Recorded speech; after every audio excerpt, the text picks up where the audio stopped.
Hello everyone. आप सभी लोगों का बहुत बहुत स्वागत है आपके अपने channel study IQ IAS Hindi पर। आज हम लोग बात कर रहे हैं प्राचीन भारत का इतिहास उपेंद्र सिंह, और आज का टॉपिक है मौर्य साम्राज्य का महानतम शासक सम्राट अशोक। ठीक है।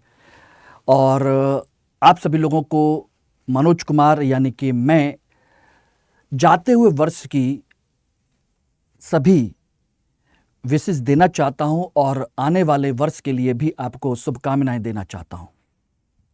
यानी कि 2024 उम्मीद करता हूं कि आप लोगों के लिए मंगलमय रहा हो और कुछ ना कुछ अच्छा आप लोगों के जीवन में हुआ हो, ऐसी कामना करता हूं। और उम्मीद करता हूं कि 2025 आपके लिए बहुत सारी खुशियां, बहुत सारी उपलब्धियां लेकर के आए। आपने जो सपने देखे हैं 2025 के लिए, वो सभी पूरे हों।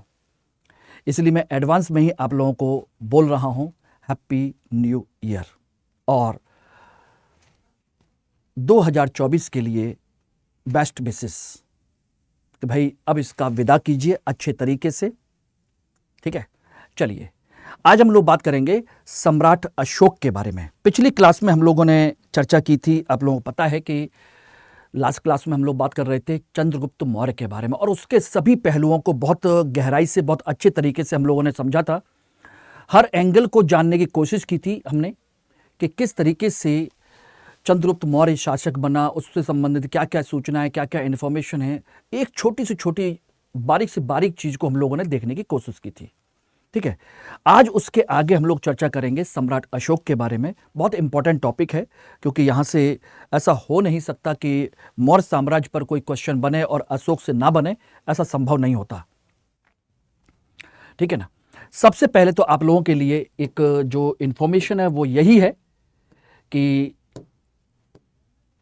ईयर एंड सेल, यानी कि आज अंतिम दिन है 2024 का और इस सेल का भी।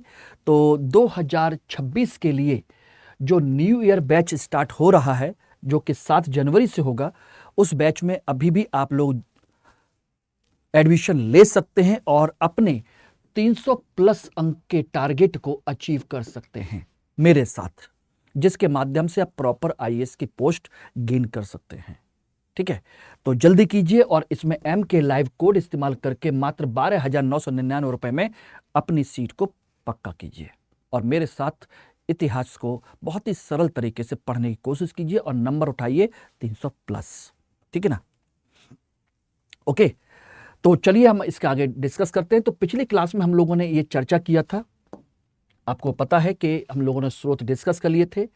राजनीतिक विकास में हम लोगों ने पिछली क्लास में चर्चा की थी चंद्रगुप्त मौर्य के बारे में, मौर्य के बारे में। दूसरा, इसके बाद राजनीतिक विकास में दूसरा व्यक्ति है, उसका नाम है बिंदुसार, और तीसरा व्यक्ति है अशोक, सम्राट अशोक। इन 3 महान व्यक्तियों के बारे में चर्चा की जाती है। ठीक है ना।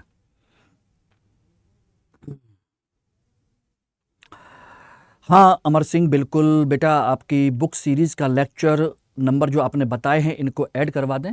तो काइंड इन्फॉर्मेशन आप लोगों को बता दें कि प्लेलिस्ट में बेशक ना हो, लेकिन अगर आप रिकॉर्डिंग सेशन में जाएंगे जहाँ पर क्लास चलती है, ठीक है, क्लास में वीडियो सेक्शन में जाकर के सर्च करेंगे तो वहाँ पर आपको मेरे ये लेक्चर मिल जाएंगे। प्लेलिस्ट में हो सकता है ऐड ना हुए हों, लेकिन आपके वीडियो सेक्शन में सारे वीडियोस अवेलेबल हैं, पुराने सारे। ठीक है ना।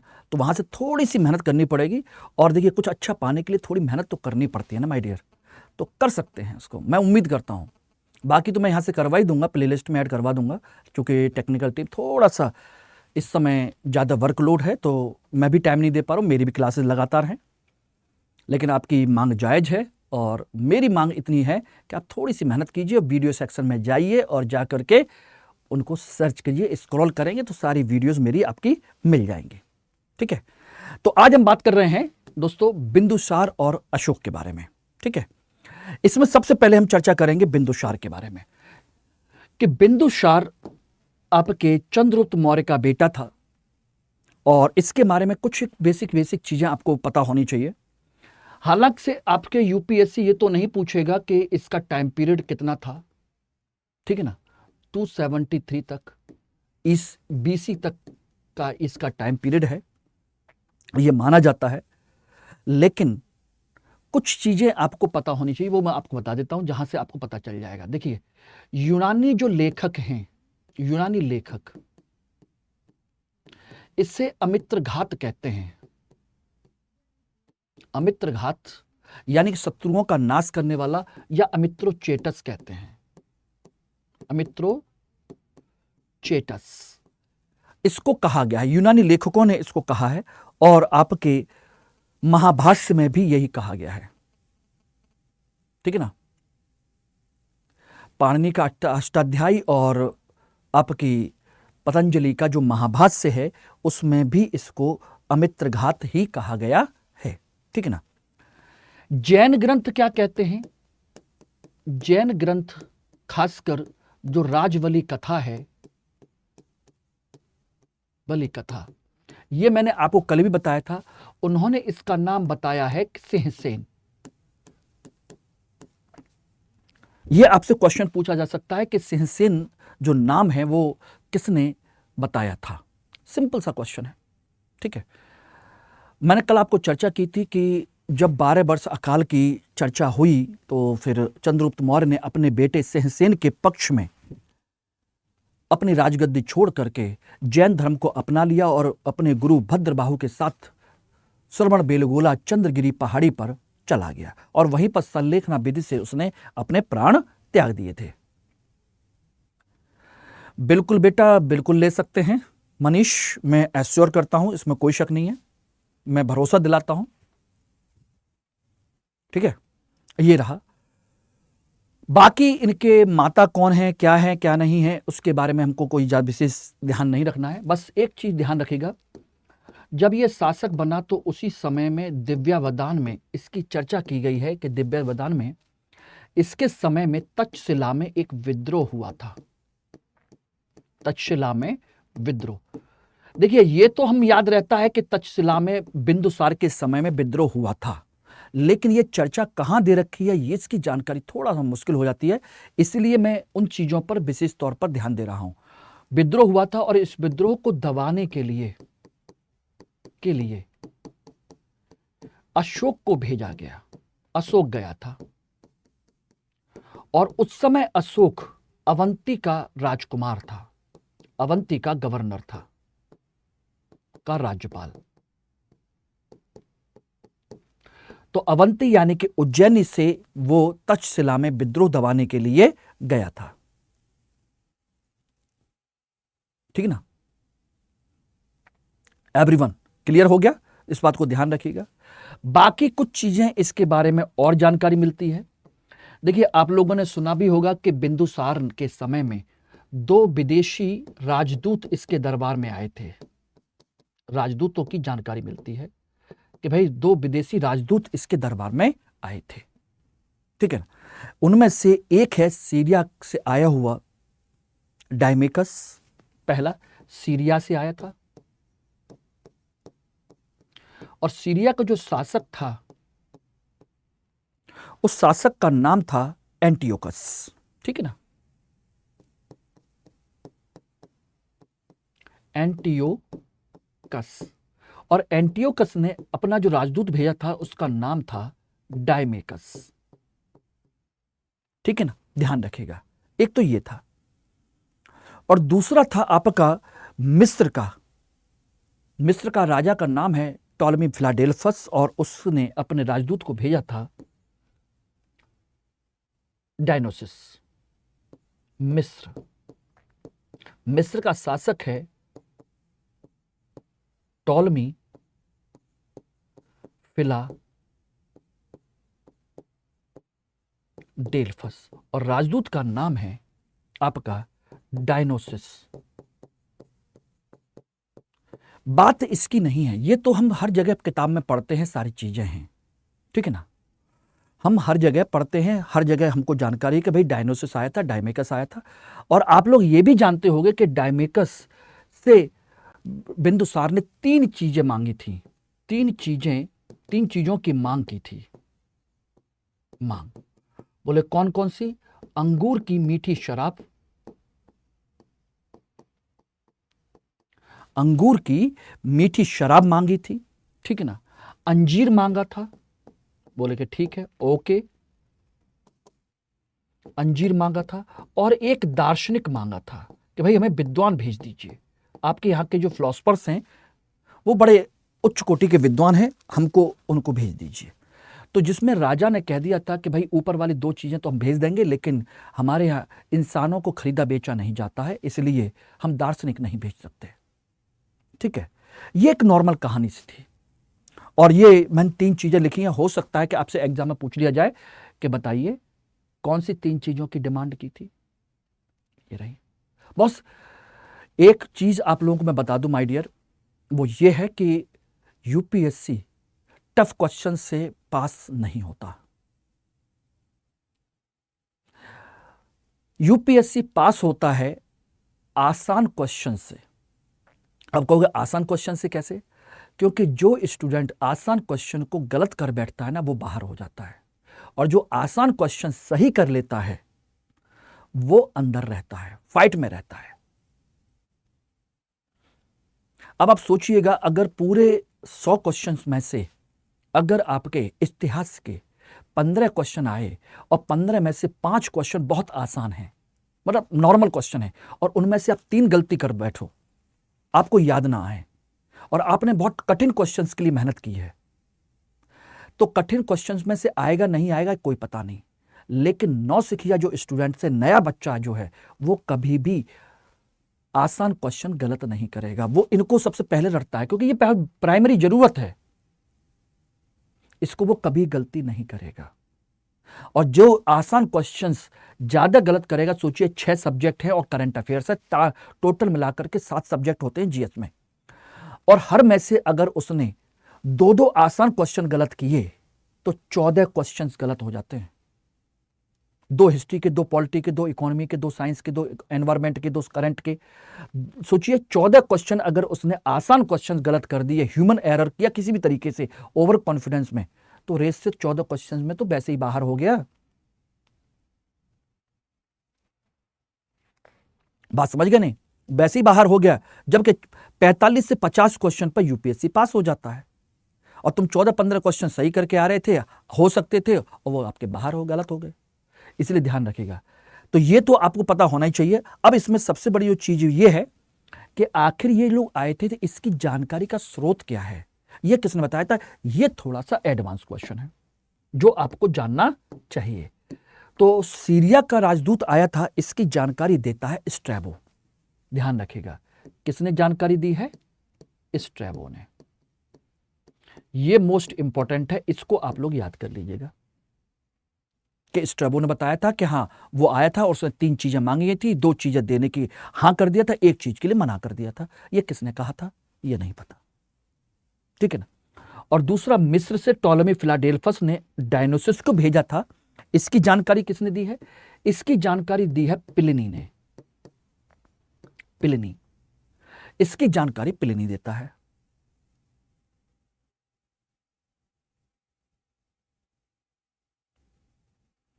हाँ पूनम गुप्ता, बिल्कुल बेटा, मैंने 1 बजे से 3 बजे तक आप लोगों का ऑप्शनल पढ़ाया है, उसके बाद और भी चीजें की हैं, उसके बाद लगातार आपकी क्लास ले रहा हूं। हाँ पूनम बेटा, बिल्कुल, अभी ऑप्शनल पढ़ा करके ही आपसे फ्री हुआ था मैं। क्लियर हो गया? समझ में आ गया? तो बिंदुसार में हमें इतनी चीजों को ध्यान रखना था। बाकी डेट क्या है, नो नीड, वो आपसे नहीं पूछा जाएगा, ठीक है ना। बस इतना ध्यान रखिएगा। दिव्यावदान में इसके बारे में एक जानकारी और मिलती है, वो ये है कि इसने आजीवक संप्रदाय को अपना लिया था। आजीवक संप्रदाय अपनाया था, उसको संरक्षण दिया, ठीक है ना, ये उसमें साफ साफ लिखा हुआ है। और आजीवक संप्रदाय के जो एक गुरु थे, गुरु पिंगल वत्स, पिंगल वत्स, उनसे उनके अच्छे संबंध थे,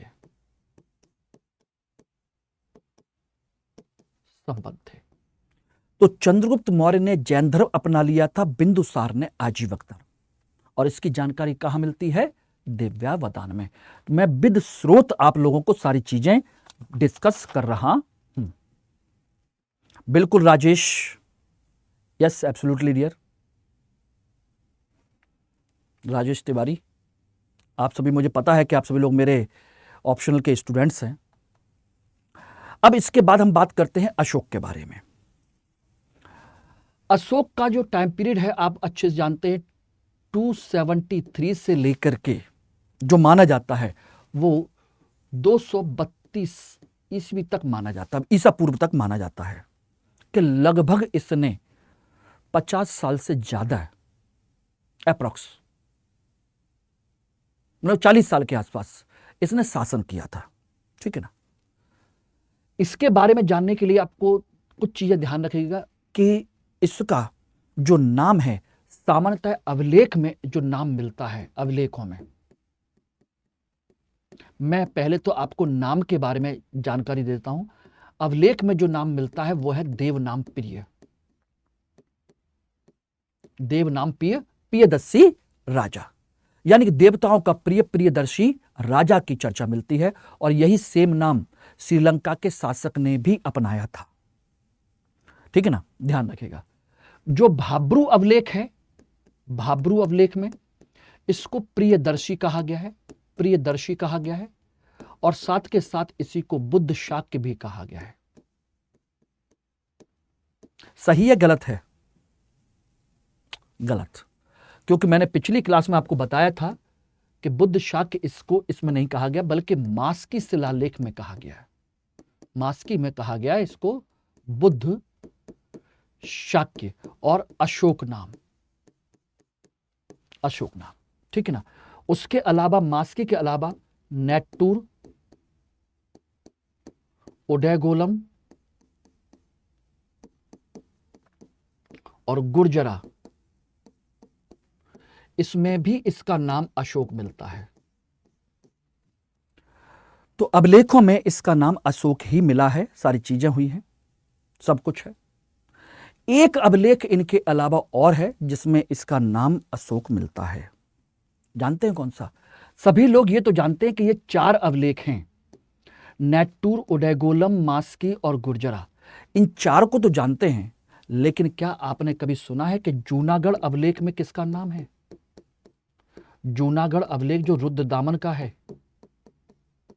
मैंने कल भी चर्चा की थी कि जूनागढ़ अभिलेख में 4 शासकों के नाम की चर्चा है, चंद्रगुप्त मौर्य, अशोक, रुद्रदामन और स्कंदगुप्त।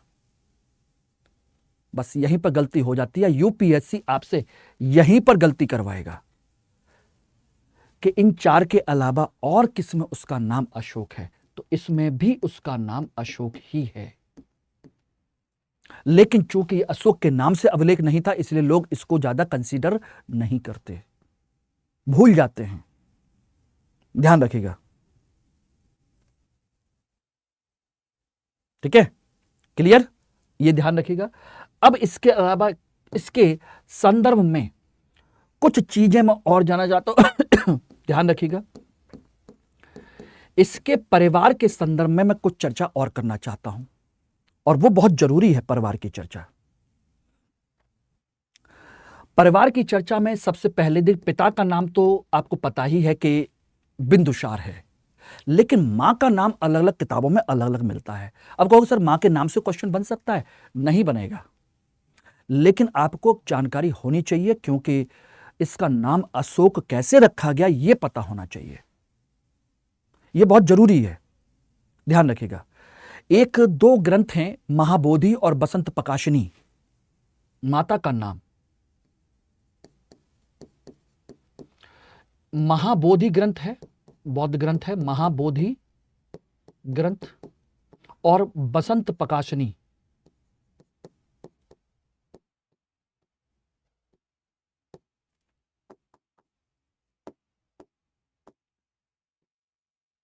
बसंत प्रकाशिनी, इन दोनों में इसकी मां का नाम मिलता है धर्मा, धर्मा या धम्मा।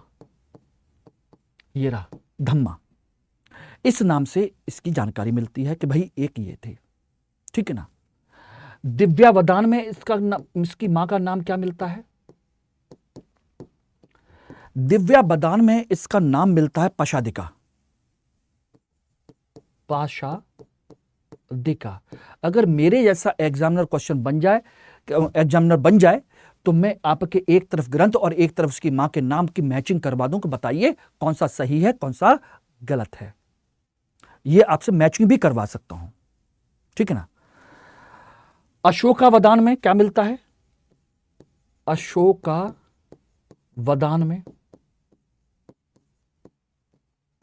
अशोकावदान माला जो किताब है उसमें इसकी मां का नाम मिलता है सुभद्रांगी।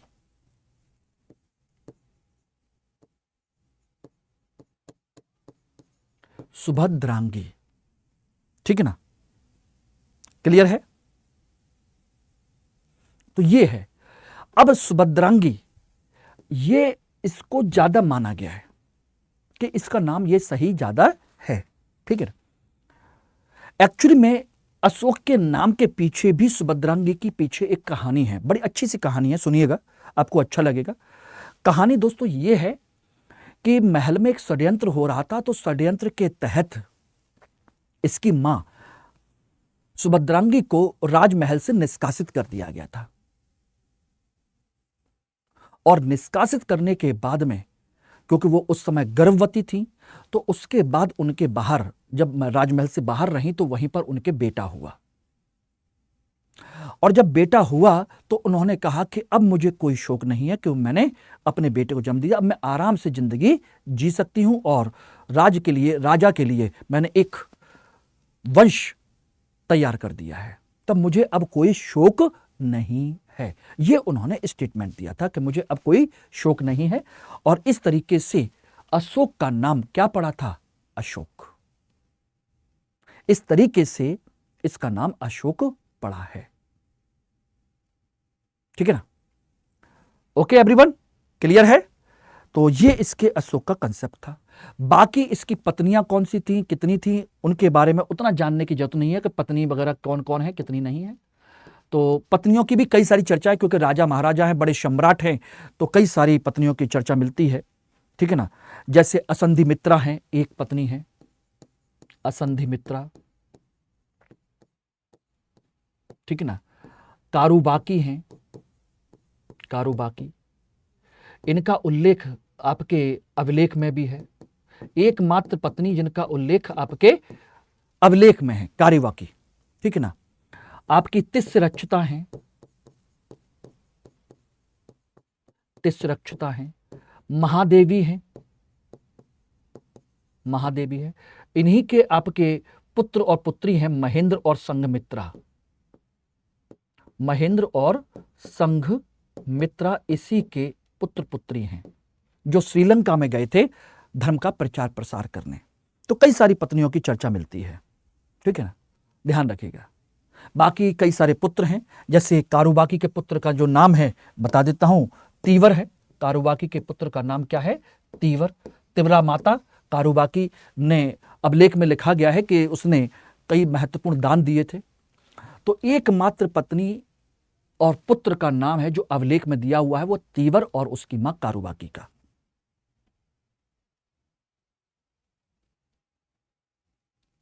ठीक है ना। ये कंडीशन इसमें दे रखी है। तो क्या यही है? इनके अलावा कुछ और भी हैं? तो इसके अन्य पुत्रों की जानकारी भी मिलती है। पुत्र कौन है?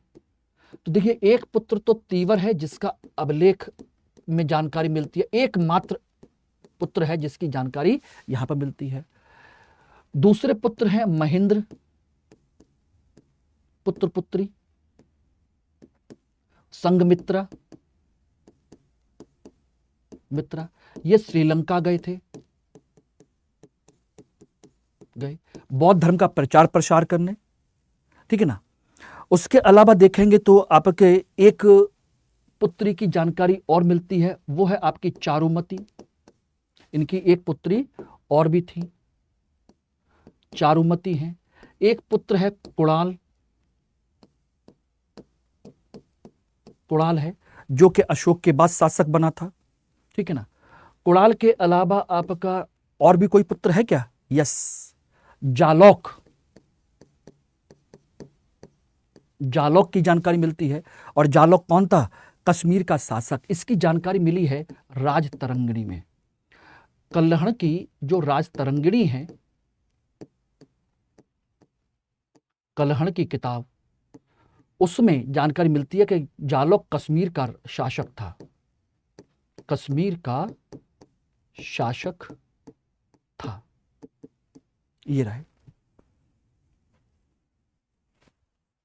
ठीक है ना। तो इस तरीके से कई सारी चीजों की हमको जानकारी यहां पर मिलती है, इनके परिवार के संदर्भ में, सारी चीजों के संदर्भ में, ठीक है ना। अब इसके अलावा एक चीज और भी है कि आखिर सम्राट अशोक इतना महान शासक क्यों बना। देखिए, जिंदगी में जीता तो उसने केवल एक युद्ध था,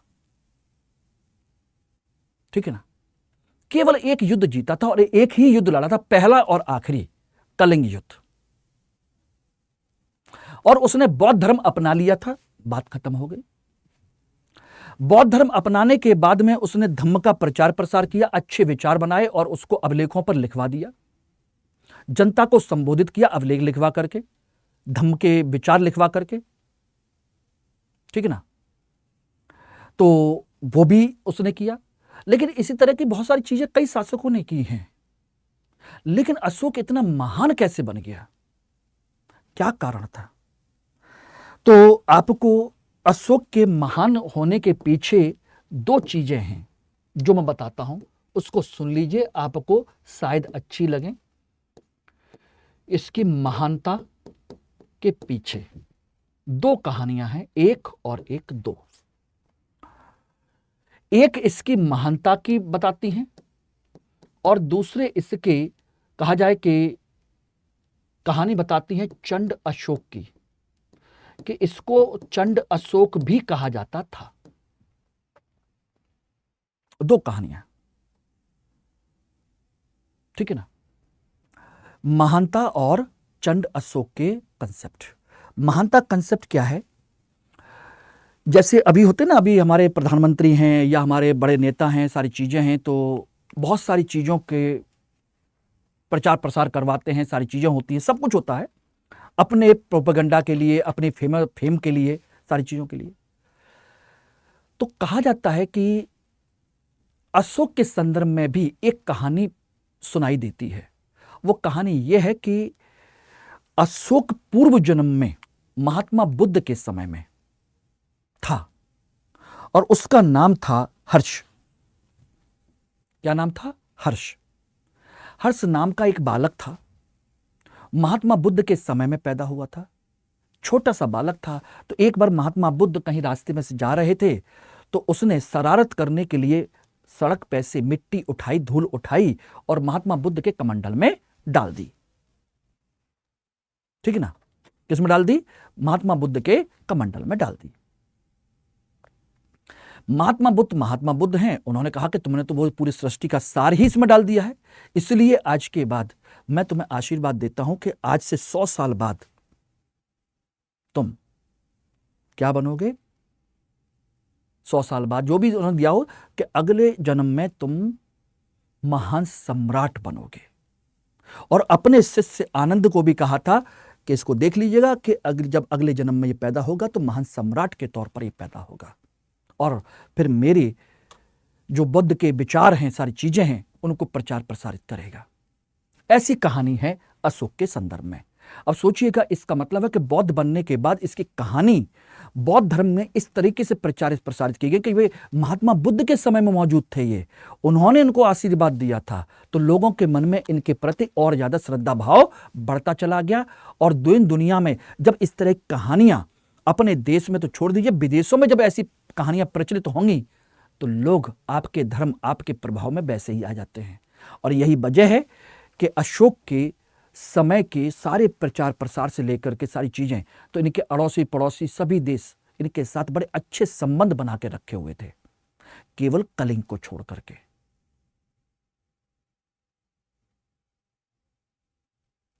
ठीक है ना, बात समझ गए नहीं? तो इस तरह की एक कहानी ये थी। दूसरी कहानी चंड अशोक की थी। बौद्ध ग्रंथों में अशोक को बड़ा चंड अशोक कहा गया है। कहा गया है कि इसने अपने राजा बनते के समय 99 भाइयों की हत्या की थी। राजगद्दी पर जब बैठा 273 ईसा पूर्व में, तो 99 4 साल तक गद्दी पर नहीं बैठ पाया, सिंहासन इसको नहीं मिल पाया, राज्याभिषेक नहीं हुआ 4 साल तक। 269 में जाकर के इसको राज्याभिषेक हो पाया। 4 साल तक अपने भाइयों से लड़ता रहा। 99 भाइयों की हत्या की इसने, ये कहा जाता है, ठीक है ना। और ये सच भी है कि संघर्ष तो हुआ था, 4 साल बाद ही इसका राज्याभिषेक हुआ, ये सच है। लेकिन 99 भाइयों की हत्या की थी या नहीं की थी, इसकी कोई जानकारी स्पष्ट तौर पर नहीं है। लेकिन हां, बताया गया है कि यह बहुत क्रूअल था, अपने सभी भाइयों की हत्या की थी इसने। और हत्या करने के बाद में इसने सबसे पहले अपने मंत्रियों को बुलाया और मंत्रियों से उपदा परीक्षण करवाया कि भाई सब अपनी अपनी योग्यता का प्रमाण दो। तो जो अंतरी मंत्री संतरी अधिकारी योग्यता का प्रमाण नहीं दे पाए, सबको मरवा दिया। ऐसे कम से कम 500 मंत्री इसने मरवाए थे, सबको फांसी चढ़वा दिया, सबको कटवा दिया। उसी तरीके से ये अपने राजमहल में अपने जो रनिवास होता है, रानियों का आवास, उसमें भी इस तरह की किसी ने कोई कुछ गलत सलत कुछ बोल दिया था, इससे इसका अपमान हुआ। सोचिए, उस रनिवास की, अपने रानी के महल की 500 से ज्यादा 700-800 स्त्रियों को इसने, सोचिएगा, आग जला करके जिंदा जलवा दिया था। कहा जाता है कि इसने एक नरक का दरवाजा बना रखा था, नरक का घर बना रखा था, और वहां पर लोगों को मारने में, तड़पाने में, उनको सजा देने में इसको बड़ा मजा आता था। इसीलिए इसको लोग चंड अशोक कहते थे। और बौद्ध ग्रंथ इसके आगे अब कहते हैं कि जैसे ही ये बौद्ध धर्म के प्रभाव में आया, इसने सारी चीजें क्या कर दी? त्याग दी। सारी हिंसा को त्याग दिया, सारी जो गलत नीतियां हैं उनको त्याग दिया, और फिर बहुत ही शांत और अहिंसात्मक प्राणी बन गया, बहुत ही अच्छा इंसान बन गया। यानी कि ये कहानियां कहीं ना कहीं बौद्ध धर्म के प्रभाव को दिखाने के लिए बनाई गई हैं, कहा जाता है। और कहा यह भी जाता है कि अशोक बहुत ज्यादा सुंदर नहीं था, कुरूप था, और लोग इसकी कुरूपता का मजाक ना बनाए, इसलिए सबको डरा के रखता था। ये कहानियां हैं। सच क्या है, झूठ क्या है, यह अलग बात है। लेकिन हां, इतना जरूर याद रख लीजिएगा कि इसको चंड अशोक कहा जाता था, इसमें कोई शक नहीं है, ठीक है ना। और चंड अशोक और इसकी क्रूरता की कहानियां, क्रूरता की कहानी, ध्यान रखिएगा, केवल बौद्ध ग्रंथों में नहीं है। क्रूरता की कहानी ह्वेनसांग ने भी बताई है। अब बात वही आती है कि ह्वेनसांग ने क्या देखा था, उसने भी कहीं ग्रंथ पढ़े थे, उसी में तो कहानियां बताई उसने, और इस तरीके से ये सारी चीजें हुई थी, ठीक है ना, ध्यान रखिएगा। और जब बौद्ध बन गया तो सोचिएगा, ये इसकी एक बेहतरीन मूर्ति हमको मिली है कि इसने अनेक स्तूपों पर अपनी मूर्तियों का निर्माण करवाया, अनेक स्तूपों पर। और ये जो मूर्ति आप जो देख रहे हैं दोस्तों, ये मूर्ति यहां की नहीं है, कंगनहल्ली कर्नाटक की मूर्ति है। ये कहां की है? कंगनहल्ली कर्नाटक। वहां पर खुदाई में मिली है, सन 1900 के बाद खुदाई हुई थी वहां पर डैम बनाने जा रहे थे कुछ लोग, तो वहां पर कुछ उनको पत्थर वत्थर मिले, सारी चीजें मिली, और फिर जब पत्थर वगैरह मिले तो फिर इसका आर्कियोलॉजिकल सर्वे वालों ने इसको सर्वे किया, सारी चीजें की, तो पता चला कि ये अशोक की है। और अशोक के स्तूप पर यह मूर्ति लगी हुई थी, जिसमें अपनी रानी और 3 दासियों के साथ महात्मा बुद्ध की पूजा करने के लिए जा रहा है। और इसी में लिखा हुआ है इसका नाम राया अशोको, इसका नाम मिलता है राया अशोको, यह नाम भी मिला है इसके नीचे, कंगनहल्ली कर्नाटक में, ठीक है ना।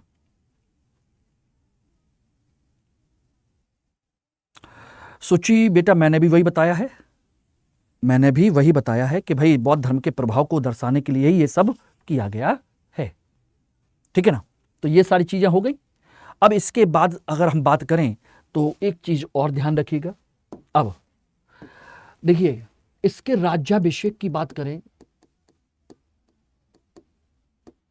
तो इसका राज्याभिषेक देखिएगा 273 में बिंदुसार की मृत्यु हुई और 269 में इसका राज्याभिषेक हुआ, अशोक का राज्याभिषेक। कहा जाता है कि इसने 99 भाइयों की हत्या की थी, ठीक है ना। बल्कि ये कह लीजिए कि इसके लेकर के यहां पर सुसीम और अशोक के बीच में विवाद चल रहा था कि भाई राजा किसको बनाया जाए। बिंदुसार की इच्छा थी कि इसको बनाया जाए। यह बिंदुसार अपने जीते जी चाहता था कि सुसीम को राजा बनाया जाए, ठीक है ना। लेकिन मंत्री जो लोग हैं, मंत्री अशोक को चाहते थे कि अशोक को राजा बनाया जाए, और इसी के बीच में इनमें संघर्ष हुआ था। और इस मंत्रियों में सबसे महत्वपूर्ण भूमिका निभाई थी बिंदुसार के प्रधानमंत्री राधागुप्त ने। बाद में यही प्रधानमंत्री बने थे। जैसे चंद्रगुप्त का प्रधानमंत्री कौन था? चाणक्य। उसी तरीके से बिंदुसार का प्रधानमंत्री था राधागुप्त, और यही राधागुप्त फिर बाद में जाकर के अशोक का भी प्रधानमंत्री बनता है, ठीक है ना। अशोक का भी प्रधानमंत्री बनता है। तो ये इसकी कंसेप्ट है। यानी कुल मिलाकर के राज्याभिषेक के लिए इनका उत्तराधिकार का युद्ध हुआ था, युद्ध हुआ। यह तो कंफर्म हो गया कि भाई उत्तराधिकार का युद्ध हुआ है, ठीक है ना। और इसकी जानकारी हमको कहां से मिलती है? बस यही हमको ध्यान रखना है। इसकी जानकारी मिलती है दीपवंश, महावंश जो श्रीलंका के इतिवृत्त हैं।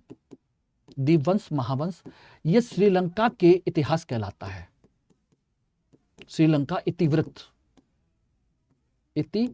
कहलाते हैं दीपवंश, महावंश, ठीक है ना। इसके अलावा दिव्यावदान में इसकी जानकारी मिलती है। दिव्यावदान में जानकारी मिलती है। उसके अलावा चीनी आपके लामा तारानाथ जो तिब्बती इतिहासकार हैं, लामा तारानाथ, वो भी बताते हैं, ठीक है ना। बाकी चीनी इतिहासकार जो हैं वो तो बताते ही बताते हैं, ये सारी चीजें हैं। तो इसने बौद्ध ग्रंथों के अनुसार राधागुप्त की सहायता से इसने अपने बड़े भाई सुसीम यानी कि सुमन को हटा करके खुद राजगद्दी संभाली थी, ठीक है ना। लेकिन बात यही आती है कि क्या उसने सभी भाइयों की हत्या कर दी थी? तो यहीं पर ध्यान दीजिएगा, इसका जो 5वां शिलालेख है, ध्यान रखिएगा, मोस्ट इंपॉर्टेंट, यह आपको जानकारी आसानी से मिलती नहीं है, ध्यान रखना। 5वां शिलालेख में इसके परिवार और भाइयों की भी जानकारी दी गई है,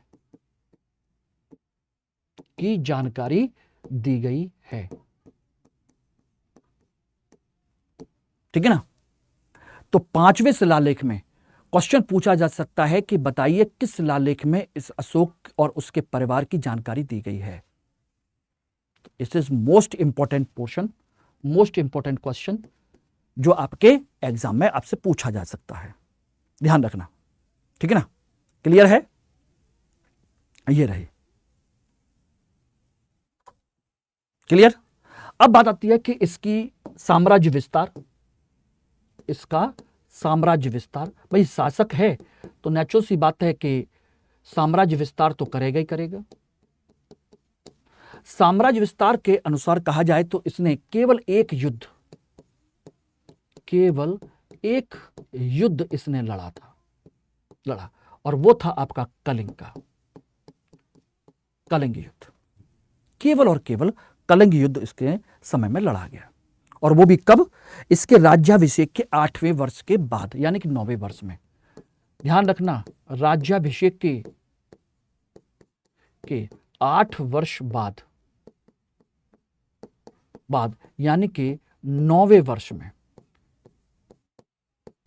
और यही क्वेश्चन पूछा जाता है राज्याभिषेक के कितने वर्ष बाद और कितने वर्ष में। ये दोनों क्वेश्चन जब आपसे पूछ लिए जाएंगे ना तो इन्हीं में कंफ्यूज होता है तो सर 8वां वर्ष के 9वां वर्ष? साफ साफ लिखा है 8 वर्ष बाद, यानी कि 9वें वर्ष में। और इसका मतलब क्या हुआ? 261 में, ठीक है ना। 269 में अगर ये शासक बना था तो 9वां वर्ष कौन सा हो गया? 261 में। तो यानी कि 261 में, 261 बीसी में इसने कलिंग पर आक्रमण किया था। ये बिल्कुल डेट बिल्कुल सामने निकल करके आती है।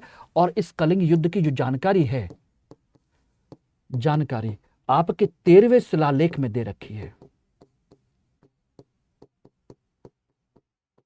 शिलालेख में, ठीक है ना। ध्यान रखिएगा, 13वें शिलालेख में जानकारी दे रखी है कलिंग युद्ध की, ठीक। और इसमें एक चीज और भी है, जो 13वां शिलालेख है बिल्कुल साफ सुथरा है, बिल्कुल कोई समस्या नहीं है, ठीक है ना। इसी में उसने दक्षिण भारत के राज्यों की जानकारी भी दे रखी है, इसी में उसने अपने पड़ोसी राज्यों की भी जानकारी दे रखी है, कलिंग युद्ध की भी जानकारी दे रखी है। लेकिन यहीं पर ध्यान रखिएगा, कलिंग के क्षेत्र में ही अशोक ने धौली और जौगढ़ ये अवलेख लिखवाए थे। और इस अवलेख में 11वां, 12वां, 13वां लेख नहीं है, नहीं है। और इनकी जगह पर, इसके स्थान पर क्या है? इसके स्थान पर है पृथक कलिंग प्रज्ञापन, पृथक कलिंग प्रज्ञापन लिखवाए हैं, सेपरेट कलिंगा एडिक्ट। क्योंकि धौली जौगढ़ कहां है? आपके कलिंग क्षेत्र में, यानी कि उड़ीसा में। तो उड़ीसा की जनता को संबोधित करने के लिए उसने 11वां, 12वां, 13वां लेख नहीं लिखवाया, बल्कि सेपरेट कलिंग लेख लिखवाए, जिनकी संख्या 2 है, ठीक है ना। और इसमें कहा गया है कि सभी प्रजा मेरी संतान है।